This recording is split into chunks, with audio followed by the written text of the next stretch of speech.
Tengo que decir que no, porque el primero que me iba a aplicar la ley iba a ser España. No tiene que venir nadie del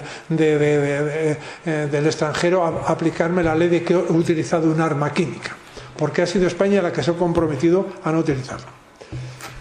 El tercer principio importantísimo es el principio de distinción. ¿Por qué digo importantísimo? Pues porque ahora en día que están en moda la cantidad de víctimas civiles, por desgracia, que suceden en los conflictos armados, casi todo es consecuencia de que no se vive el principio de distinción. Y entonces son objetivos confusos que no se sabe dónde empieza, dónde acaban, ni qué personas están involucradas, y también el famoso la doble puerta, ¿no? O la puerta giratoria, que si yo, bueno, pues si por la mañana estoy guerreando y por la tarde estoy con las vacas, pues entonces si me aplican el principio de la participación directa en las hostilidades que ha defendido el Comité Internacional de la Cruz Roja, pues solo me podrían detener. Mientras que si aplica pues lo normal del derecho internacional humanitario, pues yo era un objetivo, porque un militar es objetivo por la mañana y por la tarde. Pues en este caso es como un poco más complejo. El principio de no perfidia, la no perfidia, como ustedes saben, bueno, la perfidia es llevar a cabo, ampararme en algo por lo que el enemigo me tiene que proteger para llevar a cabo un acto hostil. Es decir, yo simulo que estoy enfermo, herido, que me rindo, que soy civil, lo que sea, y cuando se aproxima el enemigo, pues llevo a cabo un acto hostil. Y el último principio es el principio de la proporcionalidad. Yo casi aquí me detendría un par de minutos, y yo no sé si alguno de ustedes se atreve a decirme lo que considera que es proporcional o no proporcional. ¿Se atreve alguien? Jurídicamente no es utilizar las mismas armas o el mismo nivel de armamento o defensa. Normalmente dice lo que nos dice nuestro querido rector, y eso es la proporcionalidad a la luz de los derechos humanos. A la luz de los derechos humanos, la proporcionalidad es de los medios. A mí si me escupen no puedo sacar un puñal, si me atacan con un puñal no puedo sacar una pistola, y así sucesivamente. Pero eso es a la luz de los derechos humanos, punto. En los cuales podríamos decir, la proporción es una fracción que tiene un numerador y un denominador. Bueno, pues el numerador en los derechos humanos sería que la defensa, que los medios que yo utilice para defenderme o para defender a aquel a quien tengo que defender, como pasa con los fuerzas y cuerpos de seguridad del Estado, que tienen que defender un objetivo o unas personas, pues sea proporcional a los medios con los que me están atacando, que la defensa sea proporcional a la ofensa. Mientras que cuando estamos hablando del derecho internacional humanitario no es esa la proporcionalidad. O sea, no vale decir, es que como las FARC solo tienen AK-47 yo no puedo utilizar helicópteros porque sería desproporcionado. Pues que se compren helicópteros, ese es su problema. Pues estamos en guerra y yo lo que tengo que hacer es vencerles. Incluso a lo mejor con una exhibición de fuerza puede ser suficiente para disuadirles y que se rindan, ¿no? O sea que, entonces, ¿cuál es la proporcionalidad a la luz de los derechos, del derecho internacional humanitario? Pues fíjense ustedes, el numerador dice así, que los daños generados a las personas y bienes protegidos, ¿no? Es decir, a algo que yo tengo que proteger, pues lo voy a dañar. ¿A quién tengo que proteger? A los heridos, a los enfermos, a los náufragos, a los prisioneros de guerra, a la población civil, al personal sanitario, al personal religioso, a los bienes culturales, a los bienes religiosos, a los museos, etcétera, etcétera. Pues que los daños que yo genere a eso sean proporcionales a la ventaja militar que yo pretendía obtener. Y fíjense que pretendía, no que haya obtenido. Porque a lo mejor se puede dar la circunstancia de que yo haya sido un mal militar, haya planeado las cosas de una forma y me hayan salido de otra. Pero yo cuando vaya al juez tengo que demostrar que ese denominador, la ventaja militar del objetivo, era lo suficientemente grande para admitir un numerador, pues que es el que he generado. No sé si me he explicado. Lo digo porque cuando los periódicos hablan de proporcionalidad, casi siempre hablan de la de medios. Es que no, es que han atacado a estos pobres desgraciados, que tal, si son pobres desgraciados sí, pero si estoy en un conflicto armado no me les llames desgraciados, son enemigos, y como son enemigos tengo obligación, es que me pagan para eso, a mí no me pagan para hacer la guerra, me pagan para ganar la guerra, lo que pasa es que tengo que ganar la guerra cumpliendo el derecho de la guerra, porque si no cumplo el derecho a la guerra pues soy sencillamente un criminal.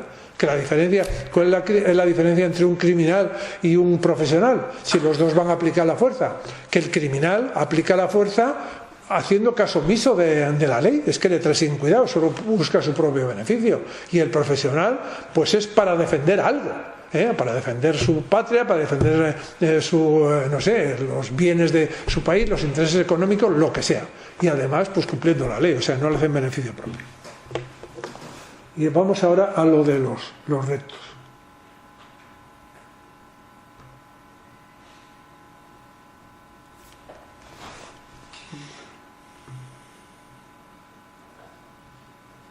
Bueno, se me ha cerrado todo.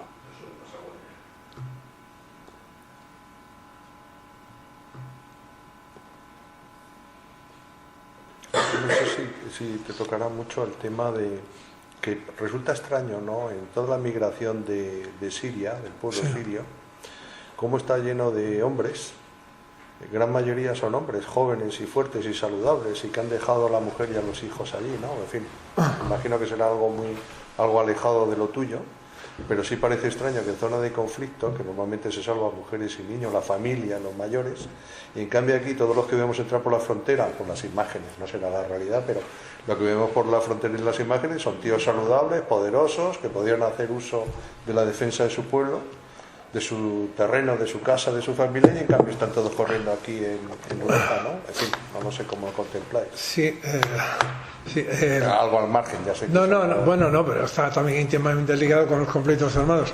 Es que esto ha salido hace 15 días de unas charlas a los presidentes y vicepresidentes de Cruz Roja de Castilla y León, y entonces, como ahora está de moda, y dije algo que a lo mejor le resulta un poco extraño, a ver si se me entiende bien. Estamos con la regla de Chatham House, o sea que eso es de récord.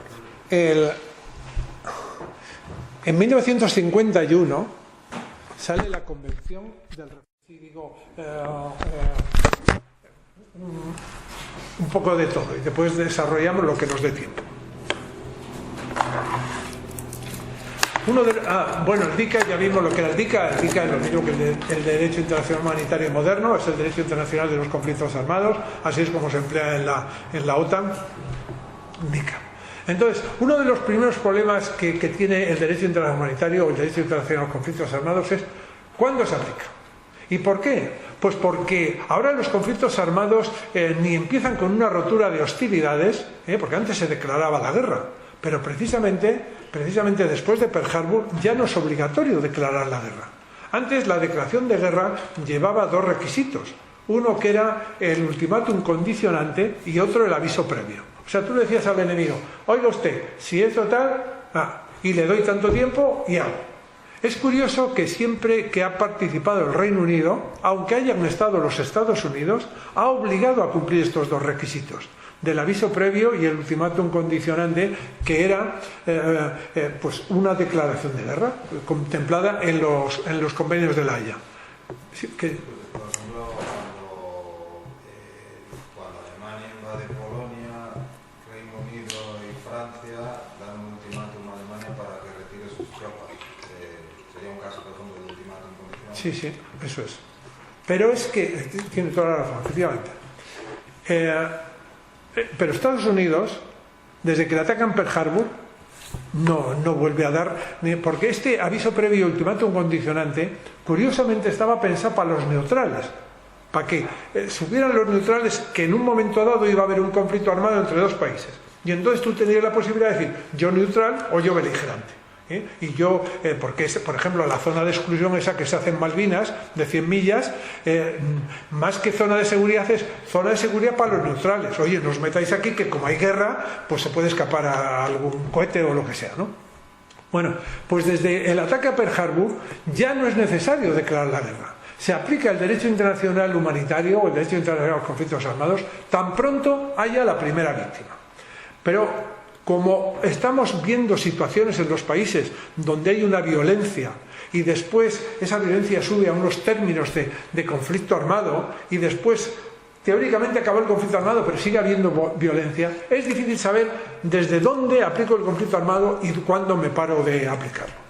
Entre otras cosas porque como vimos el otro día no está definido lo que era guerra. ¿Se acuerdan ustedes que decíamos que en La Haya no se definió lo que era guerra, que era el momento? ¿Y por qué no se definió? Porque era una cosa obvia y hemos tenido que coger las dos sentencias, uno del Tribunal de la Ex Yugoslavia y otro de Ruanda, para saber lo que se considera como conflicto armado, que como se acuerdan ustedes que era una violencia armada prolongada en el tiempo en el que aparecían grupos armados o Estado, ¿no? Bueno, ¿en dónde aplicamos el derecho internacional humanitario? Les contaba que he estado en 22 ocasiones en Colombia, entonces una de las cosas que yo vi en Colombia es que había unas zonas donde eran calientes, donde había un conflicto armado todos los días y las 24 horas del día, y otras zonas como era Cartagena de Indias, donde iba el turismo y donde no se enteraba de lo que estaba pasando en el Caguán.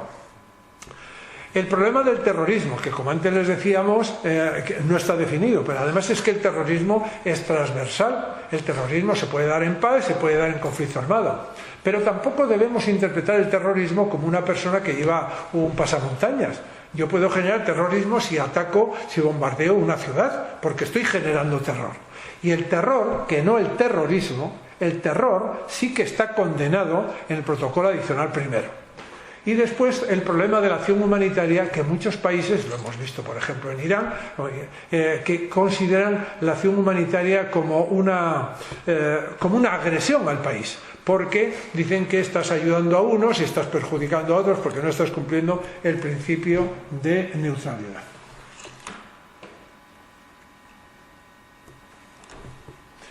Otro problema que tenemos es el de las fuerzas multinacionales.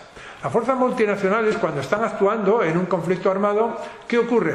Primero, que la fuerza multinacional, aunque la liderara Naciones Unidas, aunque la lidere la OTAN, no tiene personalidad jurídica. Estuve 4 años ahí de agregado de militar llevaba 4 países, Italia, Malta, Serbia y Montenegro, y Albania. Pero es que Serbia y Montenegro estaban unidos en ese momento, y entonces me acuerdo que en un momento dado 12 buques de la OTAN fueron a Malta y tuve yo que gestionar esos 12 buques, la entrada de esos 12 buques en Malta, porque el comandante más antiguo de los 12 buques era español. Lo digo para que se hagan una idea, o sea que no hay un despacho de la OTAN que diga, que mando 12 buques a Malta, déjame entrar. No. A ver, ¿quién es el más antiguo? ¿Un noruego? Pues entonces el agregado noruego que tramite la entrada de Noruega. Pues eso mismo que pasó allí, en grande, pasa en un conflicto armado. Y es que como la OTAN no tiene personalidad jurídica, la OTAN no está apuntada a ningún acuerdo, no es ni de los convenios de Ginebra ni de los protocolos adicionales. Pero es que se da la casualidad de que podemos estar España con los americanos en una misma unidad, y los americanos no han ratificado el protocolo primero y nosotros sí. Los americanos no han ratificado ni piensan ratificar las minas antipersona y nosotros sí. O sea que ellos están utilizando minas y nosotros no las podemos utilizar. O sea que es un problema pues también importante a la hora de aplicarla. Y también los caveats son unas restricciones que pone cada país a sus propias fuerzas, que está diferente de la que te está estableciendo, en este caso, Naciones Unidas o la Unión Europea o la OTAN. Otro problema es el de si aplico los derechos humanos o el derecho internacional humanitario. ¿Por qué? Pues porque claramente el derecho internacional humanitario dice que no se aplica en disturbios y en tensiones. Pero resulta que a veces, durante un mismo conflicto armado, como ocurría en el de Colombia, había disturbios, había narcotráfico, había controles que ponían la policía, y puede ocurrir que en esos controles vayas a detener a un delincuente o vayas a detener a uno de las FARC, ¿no? el problema de los medios y métodos llamados nuevos, ¿eh? Por un lado tenemos todo lo referente a las armas cibernéticas, por otro lado tenemos a estas armas autónomas que son capaces de discriminar el objetivo y de actuar por su cuenta, y por otro lado, como decíamos antes, pues están las armas nucleares. Y de las armas nucleares uno de los problemas está también en las llamadas armas sucias, porque las armas sucias son muy fáciles de construir. O sea que si yo me voy a un hospital y robo los residuos radiactivos y cojo una bomba, y en lugar de tener explosivo lo meto esos residuos radiactivos, si eso cae en esta aula, al que no le den la cabeza no le mata y se sale corriendo, pero después pues puede quedar radiada este aula, y si encima lo que hemos echado es pues en lugar de ser de un hospital, es de una central nuclear, pues puede estar radiada por decenas de años. Y los nuevos actores que antes hemos dicho, que son estas empresas militares y empresas de seguridad. El primer problema que se encuentra uno ante un conflicto armado es la calificación del conflicto armado. Entonces, el Comité Internacional Cruz Roja hace una calificación interna, que lo hace todos los años, y entonces escribe un libro que tiene solo una circulación interna donde pone todas las situaciones de violencia que hay en el mundo. Pero vamos a suponer que el problema estuviera en España. Pues entonces el Comité Internacional Cruz Roja se pone de acuerdo con el gobierno español, porque no le interesa llevarse mal con el gobierno español, para, cuando hablen unos con otros, mantener una calificación. Es decir, vamos a suponer que en España hubiera una situación de conflicto no internacional. Y entonces, en el documento del Comité Internacional Cruz Roja aparece en España conflicto no internacional, porque Andalucía se está independizando y está luchando contra el resto de España. Pero cuando viene aquí el Comité Internacional Cruz Roja a establecerse, porque hay un conflicto armado, acepta que el gobierno diga, pues no, mira, estamos en una situación de disturbios o de tensiones. Pues bueno, pues ya está. Pero es una cosa, es un acuerdo diplomático. Otro es el que hace España. Que España, pues como les contaba antes de Colombia, por cuestiones de turismo, por cuestiones de inversiones extranjeras, decía, aquí no hay conflicto armado, a pesar de que todos los días había muertes. Cosa que les perjudicaba a las Fuerzas Armadas colombianas, porque todo lo que ellos pudieran cometer se veía en la Corte Iberoamericana de Costa Rica. Y la Corte Iberoamericana de Costa Rica es la de derechos humanos. Y si se acuerdan antes cuando hablábamos de la proporcionalidad, si yo soy magistrado de la Corte de Derechos Humanos, la proporcionalidad la miro con que la defensa es proporcional a la ofensa. Mientras que si estoy juzgando por el derecho internacional humanitario, es que sea proporcional los daños a la ventaja militar. Y otra cosa también, en los derechos humanos no puede haber ofensivas, no puede haber acciones ofensivas, porque como no hay enemigo, los derechos humanos, no sé si se acuerdan la que se montó en Valencia porque el consejero dijo que eran enemigos, ¿se acuerdan? A la policía. Hubo una carga de la policía en Valencia hace 3 o 4 años, y entonces por radio el consejero del Interior de la Comunidad Valenciana pues dijo, no, que vayan contra los enemigos o algo así, ¿no? Y entonces salieron todos los periódicos, pues obviamente no eran enemigos, eran ciudadanos que además estaban pagando los sueldos de la policía, ¿no? Pero por eso, porque en derechos humanos yo nunca me enfrento a un enemigo, y si no me enfrento a un enemigo no hay objetivos militares, y si no hay objetivos militares nunca puedo llevar a cabo una operación ofensiva. Tengo que esperar que me ataque para defenderme, porque estoy dentro del campo de los derechos humanos, ¿no? Bueno, pues entonces, internamente, cada país pues hace su... Hay otra externa que hace el Comité Internacional Cruz Roja, que es la interna actualizada, que es la que necesitan los delegados para saber en qué situación están en cada momento. Pero también es de consumo interno, solo que es de un consumo interno que marca la actualidad, es como un update de la primera. Después hay una calificación internacional que según el sitio, o sea que Naciones Unidas tiene una escalada de la violencia que empieza por la tensión, me parece que esto lo vimos el otro día, ¿no? La tensión, el disturbio, el conflicto armado no internacional, y después está la tensión y la crisis internacional y el conflicto armado internacional. ¿Pero por qué lo hace? Lo hace por cuestiones económicas, porque todos los años hace un presupuesto para el año siguiente, y entonces, en función de la situación del mundo, prepara el presupuesto. El Alto Comisionado de las Naciones Unidas para los Derechos Humanos hace otra clasificación para saber cómo se tienen que aplicar los derechos humanos en cada sitio.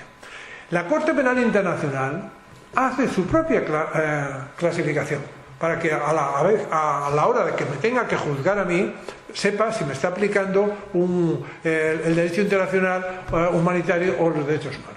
Y bueno, Estados Unidos, le pongo ahí, Estados Unidos es muy sencillo su clasificación, porque bueno, lo pongo porque es un país importante y que afecta al mundo. Estados Unidos califica los conflictos armados en 3: de baja, de media y de alta intensidad.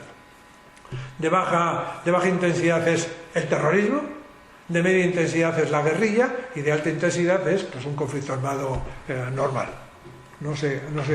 Y después está este acuerdo de Sevilla, que lo cuento pues, porque como soy de Cruz Roja y del Comité Internacional Cruz Roja, en Sevilla se hace un acuerdo que lo hace todo el movimiento internacional de la Cruz Roja, que está constituido, como ustedes saben, por la Federación, por las sociedades nacionales y por el Comité Internacional Cruz Roja. ¿Y en qué se aclara en este acuerdo? Pues en que depende el conflicto armado o la situación en la que están participando dos patas, por lo menos, podrían ser las 3, sociedades, comité o federación. Uno es la autoridad coordinadora, otra la que lleva toda la operación y otra la que habla con los medios. Y bueno, pues entonces tienen que acordar antes de empezar a trabajar en qué situación se. Lo digo esto para que vean que es muy fácil decir aquí hay un conflicto armado, pero a la hora de la verdad pues esto no es blanco y negro, ¿no? ¿Qué pasa con el terrorismo? Pues fíjense ustedes, antes decíamos que el terrorismo era transversal, y Estados Unidos tiene una lista de 45 organizaciones terroristas, ¿no? Esto aquí he querido hacer como una especie de intersección de conjuntos, ¿no? La Unión Europea tenemos 48, pero fíjense ustedes que no tenemos los 45 que tiene Estados Unidos, no tenemos 45 más 3, tenemos 48. Entonces hay unas que no las tiene en cuenta Estados Unidos y otras que no las tenemos en cuenta nosotros. Naciones Unidas, por supuesto, que como tiene 123, tiene las de Estados Unidos, tiene las nuestras y las que considera Israel y las que considera Sudáfrica.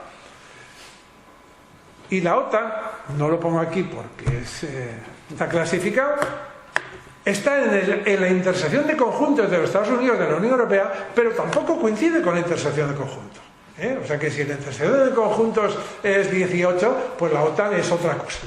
Lo digo porque, igual que en la Unión Europea existe una definición de crimen organizado, en Naciones Unidas en un momento dado dice que que las regiones del mundo establezcan lo que es crimen organizado, y la única que ha reaccionado ha sido la Unión Europea. Entonces hay 11 características para el crimen organizado, de las cuales 4 son obligatorias, lo tiene que cumplir cualquier crimen organizado, y después de las 7 restantes dejan que cada país escoja 2. Y entonces, si nosotros hemos cogido 2, que me parece que es que esté organizado y que tenga proyección internacional, pues como los 4 esas las cumplen todos, nosotros cuando acusamos a alguien de crimen organizado y se lo decimos a los Países Bajos, aunque los Países Bajos no coincidan en estas 2, nos respetan nuestras 2 y consideran a esas personas, no sé si me he explicado, como crimen organizado, aunque si fueran holandeses, ellos no les consideran crimen organizado. A lo mejor como no tengo aquí la transparencia, pero no me he explicado bien. Hay 7 características. 4 son obligatorias. 7 son optativas. Cada país de la Unión Europea, para definir que alguien es crimen organizado, tiene que cumplir las 4 obligatorias de la Unión Europea. Y después las 2 que cada país ya ha fijado. España ha fijado estas 2, que tenga una organización y que tenga distribución de funciones y que tenga proyección internacional. Entonces, la otra es que sea prolongado en el tiempo, que cometa crímenes graves, que busquen el beneficio propio, y no me acuerdo cuál es la cuarta. Ah, sí, y que esté constituido por un grupo importante de personas. Esas son las 4 de la Unión Europea. Un grupo de personas, duración en el tiempo, crímenes graves y que busquen el poder o la influencia o el dinero o lo que sea. Y España ha puesto 2, que estén organizados y que tengan proyección internacional. Bueno, pues vamos a suponer que Holanda no ha cogido esas 2. Y entonces decimos, es que este señor que está en Holanda cumple los requisitos del crimen organizado. Pues aunque no cumplía los de Holanda, Holanda le trata como tal y la capturaría como tal. A lo que, entonces, el crimen organizado está definido, el terrorismo no está definido. Y no solo no está definido, sino que no coinciden las listas. Es decir, una lista para mí de una organización que para España es terrorista, pues para Francia no lo es, o para ¿qué pasa con el personal? Estamos hablando de los retos que está ocurriendo ahora. Por las razones que sea, tanto los convenios como los protocolos solo protegen al personal sanitario civil. ¿Eso qué quiere decir? Que el personal sanitario militar no está protegido. Podría tener una protección tácita, pero no, como no está expresa, pues entonces, podrás discutir si debe o no debe ser protegido. Entonces, al no estar protegido, afecta al primer escalón, que es el que está en la zona de combate. O sea que los militares sanitarios que están en el primer escalón, pues solo tienen una protección tácita. Y eso es uno de los problemas que se está viendo en los conflictos armados actuales. ¿Cómo se interpretaría un daño generado a estos señores? Pues como si fueran los civiles, solo como daños colaterales. Se verificaría si la ventaja militar era proporcional a esos daños colaterales. Es decir, porque yo si ataco un hospital, ese hospital, si está demostrado que ha sido con dolo, eso es un crimen de guerra. Pero si yo ataco o en mi ataque cae una unidad sanitaria, no sería un crimen de guerra, se consideraría solo como daño colateral. Y por último, ¿cuándo pierden la protección? Pueden perder la protección. Estas unidades de sanidad militar pueden perder la protección en estos casos. Cuando realizan actos perjudiciales para el enemigo. ¿Pero cuál es el problema? Que nadie ha definido lo que es un acto perjudicial para el enemigo. Hay unas situaciones que son claras, ¿no? Como es cuando yo estoy llevando a cabo acciones hostiles desde la misma unidad sanitaria. Pero hay otras que son muy oscuras, como en una unidad sanitaria hay armas de los heridos. Hay armas de los centinelas que guardan, yo qué sé, pues las drogas o para que no roben los aparatos quirúrgicos. Puede haber puestos de observación y puede haber también doble rol, como antes hablaba con su compañero, que en Nicaragua pues las ambulancias durante el conflicto armado las utilizaban para llevar información a primera línea. El Comité Internacional Cruz Roja, cuando les dijo que no se podía hacer, pues dejaron de hacerlo. Eso sí es cierto. Vamos a ver el problema de las fuerzas multinacionales. Bueno, esto le hemos dicho antes, no tiene personalidad jurídica, no es Estado parte de ningún convenio y entonces no es responsable penalmente. O sea, ¿de qué va a ser responsable penalmente la OTAN? Penalmente, pero ni subsidiariamente. Porque si una unidad militar española comete algo, penalmente lo serán los militares españoles y subsidiariamente será España, pero no sería la OTAN.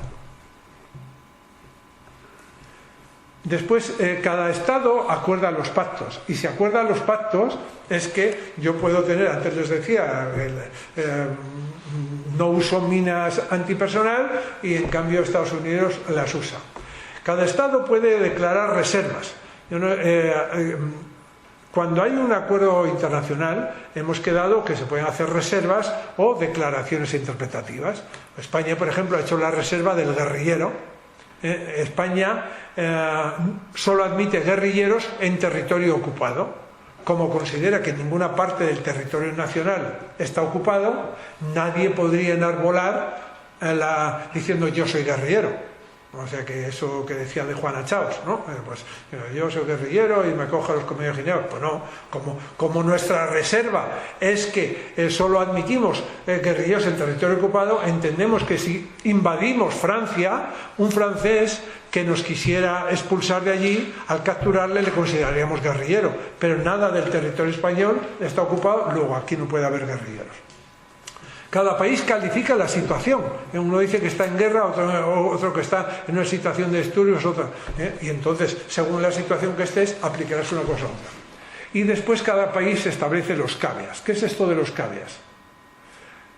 Vamos a suponer que estamos actuando con Naciones Unidas.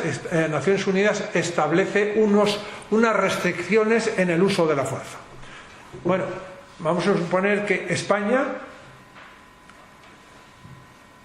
en el primer caso nuestras restricciones son menores que las de Naciones Unidas. En el segundo caso, en algunos aspectos son mayores, pero en otros aspectos no las cubren. No sé si se ve bien en el gráfico. Pues estos dos casos son ilegales. O sea, siempre tenemos que cubrir lo que diga Naciones Unidas, como mínimo. ¿Y cuáles son los caveats? Pues los caveats es que nos pasamos. ¿Eso qué quiere decir? Yo no sé si aquí antes había... Sí, bueno, claro, hay guardias civiles, pero, por ejemplo, la Guardia Civil cuando hace un control, pues eso, si viene alguien para el control, pues tú le podrás apuntar, pero no para, pero no puedes hacer fuego. En cambio hay otras policías que sí lo tienen. Entonces podríamos estar en una operación en la cual en Naciones Unidas hubiera establecido unas reglas de enfrentamiento en el que que todo vehículo que no se para en un control se hace fuego contra él. Bueno, pues España diría, yo no lo hago, este es mi caveat. Mi gente, no, a un tío que no me ataca, porque yo le estoy apuntando por si acaso me agrede, pero si no me ataca le tengo que dejar pasar. O sea que los caveats pueden superar las restricciones de Naciones Unidas, pero nunca estar por debajo. Bueno, esto sería lo correcto. ¿Cuál es el problema del uso de la fuerza según estamos utilizando el derecho internacional humanitario o los derechos humanos? Pues que el uso de la fuerza, como el otro día veíamos, yo puedo usar la fuerza contra objetivos legales. Pero los objetivos legales tienen que ser en el derecho internacional humanitario. ¿Por qué? Porque en los derechos humanos sencillamente no hay objetivos. En los derechos humanos, ¿quién ejerce la fuerza? La policía y los jueces. Los jueces cuando te privan de la libertad y la policía cuando ejerce la fuerza. El uso cuando estamos hablando de derechos humanos se aplicaría en el crimen organizado. En tensiones y disturbios. Pero ¿qué pasa si la tensión y el disturbio está dentro de un conflicto armado? Porque esto es lo que se está viendo en Colombia. Claro, en Colombia la policía es una fuerza militar, pero entonces está una policía hoy, dirigiendo el tráfico en Bogotá y después está luchando contra la guerrilla en la selva. Quizá esos son los que menos problemas tienen, porque resulta que están ejerciendo la misma fuerza. Lo que ocurre es que cuando les juzguen cómo han usado la fuerza, les juzgarán dependiendo de la situación, si les aplica el derecho internacional humanitario y los derechos humanos, ¿no? Lo digo porque antes decíamos la dificultad de saber qué aplicamos en cada.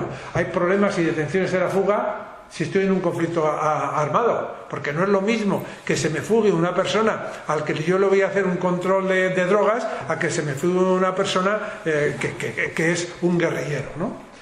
Bueno, y contra los enemigos aislados. ¿Qué pasa contra los enemigos aislados?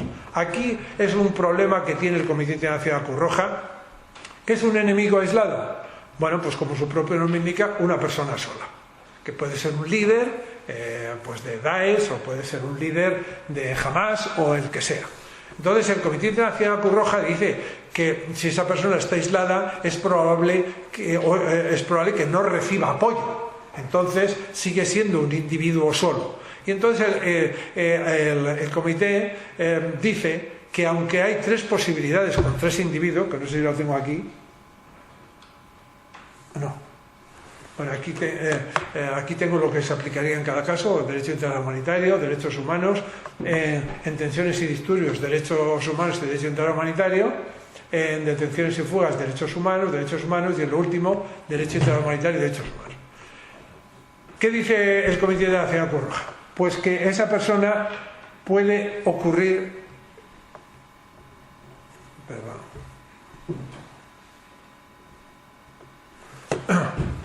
Se le puede tratar de tres maneras. Una, aplicando el derecho internacional humanitario. Es decir, como es un objetivo, ¿qué es lo que hace Israel? Israel tiene localizados a muchos líderes, y entonces él lo llama represalias cuando atacan un mercado o lo que sea, ataca él a un líder, aunque ese líder estuviera en ese momento jugando al ajedrez, porque lo considera un objetivo militar y es atacable en cualquier momento. Existe también otra posibilidad, y es de que tú aplicaras esto que se llama la participación directa en las hostilidades, que ahora vamos a hablar de ella. Y la tercera posibilidad sería que aplicara los derechos humanos. Y los derechos humanos es sencillamente que le detengas. O sea, ante un enemigo aislado existe la posibilidad: aplica el derecho humanitario, le atacas. Aplica los derechos humanos, solo le detienes. Y aplicas el estatus de participación directa en las hostilidades, pues tiene que cumplir tres requisitos. El Comité Internacional Cruz Roja ha elaborado este manual o esta guía para interpretar la noción de participación directa en las hostilidades. El problema cuando uno encuentra un artículo en el que aparece un adjetivo, pues es interpretar ese adjetivo. Y en este caso es participación directa en las hostilidades. Y la participación directa en las hostilidades... esto se hace en el Instituto ASER de La Haya, lo hacen expertos del CICR y de varios países, pero lo que pasa es que casi todos eran jurídicos. Había muy pocos militares y los que había eran retirados, y entonces, pues para mí que estaban un poco hablando de oídas, porque lo que dicen, yo creo que esto, a mí cuando me han pedido opinión, creo que no va a tener recorrido. Porque claro, si yo soy objetivo militar las 24 horas del día y en cambio el de las FARC solo es objetivo militar cuando tiene el fusil, algo falla. Estamos en una inferioridad de condiciones. Y entonces, ¿qué dice este libro? Que dice muchas cosas, pero tiene tres requisitos acumulativos. Para que tú participes directamente en las hostilidades, tiene que decir que lo que tú haces afecta a las operaciones. Que lo que tú haces causa daño, es causa directa de generar un daño, y que lo que tú haces perjudica a uno de los dos bandos. Y entonces, si cumples esos tres requisitos, entonces sí que te podrían atacar. El problema cuando se utilizan fuerzas armadas y fuerzas y cuerpos de seguridad del Estado, sobre todo cuando utilizan las fuerzas armadas en acciones policiales, pues es que no solo la formación es distinta, sino también el adiestramiento e incluso el equipamiento. Pero fíjense ustedes, normalmente las Fuerzas Armadas están acostumbradas a neutralizar, mientras que la policía es a servir, ¿no? Las Fuerzas Armadas, te enseñan a atacar, mientras que el otro tiene que defender, que proteger.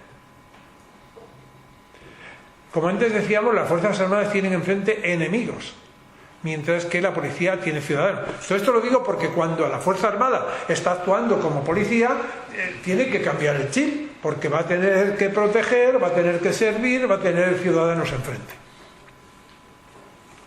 Las Fuerzas Armadas están acostumbradas a actuar a distancia, cuanto más distancia mejor. Para eso se inventan las armas stand-off, es decir, fuera del alcance de las armas del enemigo. Mientras que la policía tiene que actuar en proximidad. Las Fuerzas Armadas actúan en camuflaje, para que no te vean, para aproximarte al enemigo. Y el otro tiene que ser visible, para que el que te necesite pueda saber dónde encontrarte. Ahí hay que acabar, ¿no? 5 minutos. Sí. Las Fuerzas Armadas actúan contra una amenaza, mientras que la policía actúa en autodefensa, no puede llevar a cabo operaciones ofensivas. Las Fuerzas Armadas están acostumbradas a actuar casi siempre bajo el derecho internacional humanitario y excepcionalmente bajo el amparo de los derechos humanos. mientras que la policía está preparada para actuar casi siempre bajo los derechos humanos y excepcionalmente bajo el derecho internacional humanitario. Si antes hablábamos de los principios del uso de la fuerza a la luz del derecho internacional humanitario, que según estas que vemos, necesidad militar, proporcionalidad, limitación, no perfidia y distinción. Bueno, pues en cambio, cuando se está actuando a la luz de los derechos humanos son estas cuatro. Uno es la necesidad de usar la fuerza, que además debe ser de forma progresiva, o sea que usas la fuerza porque no tienes otra posibilidad. Usas la fuerza legalmente, cosa que en el otro lado no se contempla. Se contempla que sea por necesidad militar. Usa la fuerza con proporcionalidad, como antes habíamos dicho, pero es otra proporcionalidad, la de defensa y ofensa. Y después esto, hice un máster en el Reino Unido y me dio un poco vergüenza que dijeron que los españoles no teníamos una palabra para accountability, ¿no? Y eso lo decían, no decían los españoles, decía el español. El idioma español no tiene traducción de accountability.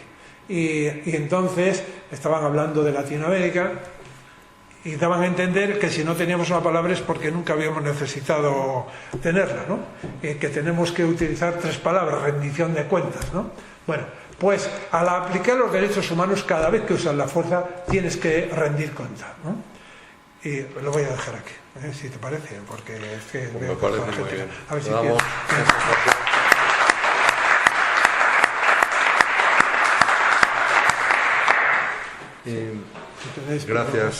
Gracias por tus conferencias, que siempre se pasa el tiempo volando.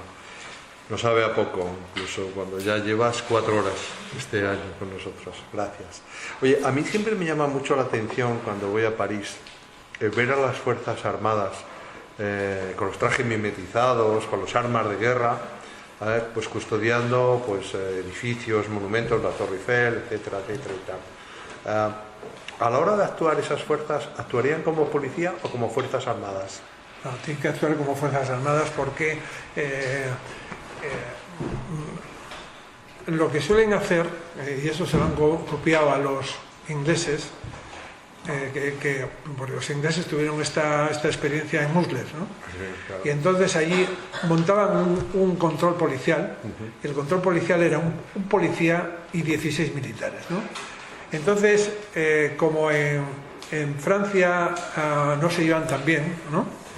Pues no están juntos, pero están en contacto. O sea que en el momento que actuara la gendarmería, en el momento que actuara la fuerza militar, si detienen a alguien, lo detienes como si tú fueras un civil, ¿no? Pero inmediatamente, porque todo civil, si tú ves que se está cometiendo un crimen, debes de evitarlo, ¿no? Entonces, inmediatamente llamas y vendría el policía de turno, que ese sí levanta el atestado, detiene, todo ese tipo de cosas. Porque tú, de momento, lo único que has hecho ha sido arrestar, o sea, para que venga, para que el otro no siga cometiendo ¿no? Pero concretamente en el Usler el policía, o sea, los 16, eran 4 vehículos militares y 16 militares. Y estos 16 personas estaban para que el policía cumpliera con su cometido. O sea, el policía decía, yo quiero hacer un control aquí. Y el sargento, el que sea, distribuía la fuerza para que, bueno, el otro pudiera trabajar. Y él decía, párenme ese coche. Paraba, y revisaba y decía, pues, y él detenía o él dejaba pasar o lo que sea. O sea que el agente de la autoridad era el policía, ¿no? No, porque era curioso que los atentados de París no se vio al ejército.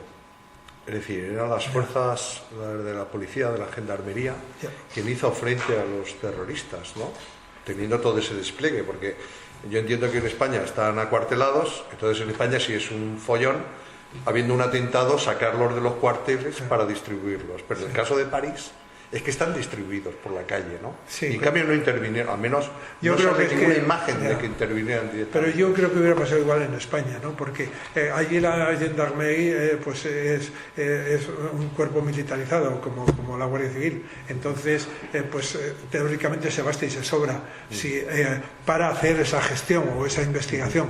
Pero el despliegue militar es como aquí cuando has desplegado militares para el AVE o para la Expo o para la Olimpiada, ¿no? Porque es mucha extensión, pero más que eso es como si fueras un observador adelantado, ¿no? Para avisar al que después iba a actuar, ¿no? Porque tú en realidad lo único que puedes hacer, bueno, depende de las reglas de enfrentamiento que tengas, pero es si alguien va a cometer un crimen, impedirlo, ¿no? Pero no puedes, no eres agente de la autoridad, ¿no? Bien, preguntas. Están agotados. ¿No? Bueno, pues venga, pues un aplauso, despedimos a los coronel. Te pusimos la medalla el otro día y firmaste el libro de autoridades. Eso no. ¿La sacó bebiendo? No, ahora con el libro. Al rey ya sabes que no se podía sacar bebiendo ni comulgando. No. Cuidado. Espera, ¿me dejas un bolígrafo? Porque... ¿Bolígrafo me dejáis? A ver si